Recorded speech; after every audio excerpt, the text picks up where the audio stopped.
ابو جمرہ نے بیان کہا کہ میں نے ابن عباس رضی اللہ عنہ سے سنا کہ وہ بیان کرتے تھے کہ جب قبیلہ عبد القیس کا وفد حضور اکرم صلی اللہ علیہ وسلم کی خدمت میں حاضر ہوا تو انہوں نے عرض کیا، یا رسول اللہ، ہم قبیلہ ربیہ کی ایک شاخ ہیں اور ہمارے اور آپ کے درمیان کفار مضر کے قبائل پڑتے ہیں۔ ہم حضور صلی اللہ علیہ وسلم کی خدمت میں صرف حرمت والے مہینوں میں ہی حاضر ہو سکتے ہیں، اس لیے آپ چند ایسی باتیں بتلا دیجئے کہ ہم بھی ان پر عمل کریں، اور جو لوگ ہمارے ساتھ نہیں آ سکے ہیں انہیں بھی اس کی دعوت دیں۔ حضرت صلی اللہ علیہ وسلم نے فرمایا کہ میں تمہیں 4 چیزوں کا حکم دیتا ہوں اور 4 چیزوں سے روکتا ہوں۔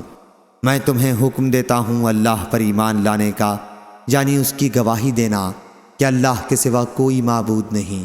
پھر آپ نے اپنی انگلی سے ایک اشارہ کیا اور نماز قائم کرنے کا، زکوٰۃ دینے کا، اور اس کا مال غنیمت میں سے 5واں حصہ بیت المال کو ادا کرتے رہنا۔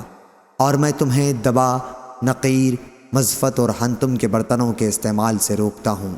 صحیح بخاری، حدیث نمبر 4369۔